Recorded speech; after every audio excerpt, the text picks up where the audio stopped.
The Bedouins who have benefited from the rise of tourism in Dahab also guard this treasure land. Perhaps it is because of the last stubbornness of these nail households that makes Dahab having a completely different temperament from Sharm El Sheikh in the southern part of the Sinai Peninsula and Hurghada on the other side of the Red Sea. If Sharm El Sheikh attracts regular tourists, then Dahab is a paradise for young people. Whether they are short-term tourists or foreigners who live here for a long time, the biggest thing they have in common is their youth. The town does not have a large star-rated hotel, but it has more vitality and characters that are rare in other tourist cities. Here, no one wants to pursue the service pomp and so-called sense of ceremony of a five-star hotel, and no one wants to be stuck on a beach chair to kill time. Diving and surfing, mountaineering and hiking, making friends, learning skills, finding inspiration, recharging the soul, and enjoying life with concentration are all serious things. Dahab has become synonymous with a way of life. Here, you are the Dahaber. Your heart will enjoy the pleasant atmosphere here. You can hang out in a nightclub until 3 a.m., then go diving at 9 a.m., or you can meditate on the beach with the sunrise on the Gulf of Aqaba, then go to the mosque to pray. You can climb a mountain, write, walk your dog, or simply doing nothing, just days and daydreaming. Some say it is these eclectic young people who give the town its unique temperament.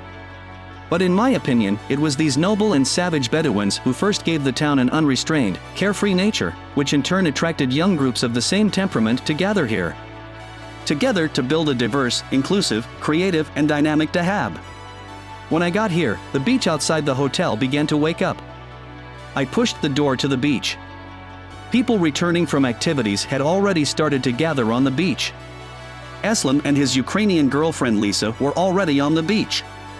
Spreading out a small blanket and sitting down, he pointed to the corner of the blanket and suggested for me to sit down too, so the three of us looked at the Red Sea as calm as a lake before sunset, and if I hadn't seen it with my own eyes, I would have had a hard time believing that the waves were still surging in the morning.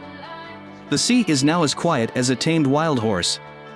The entire sea, along with the mountains of Saudi Arabia on the other side of the sea, is covered with the gauze of the Oceanids. Occasionally a golden retriever playing in the water or a returning fishing boat will break the mirror-like water surface, causing ripples to reveal a hint of azure water. I suddenly got up and asked Eslam, an old Dahaber, "What does Dahab mean to you?" This freelance photographer, who is based in Cairo but spends 1/3 of the year in Dahab, crossed his fingers, put his hands behind his head, and said slowly, "I grew up on the banks of the Nile. I am not tired of living in Cairo where there are more job opportunities. But Dahab is my second home. It's that feeling when you've been away from home for too long and you always want to go back and check. This is the harbor of my soul. But why here and not elsewhere?"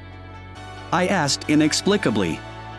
He grinned at me slightly embarrassed, thought for a moment and said, "I haven't thought about this. It's just a natural feeling." Yes. When you want to compare something, it may mean that you don't like it that much. I kind of agree with his intuitive answer. How about you? Eslam asked me back.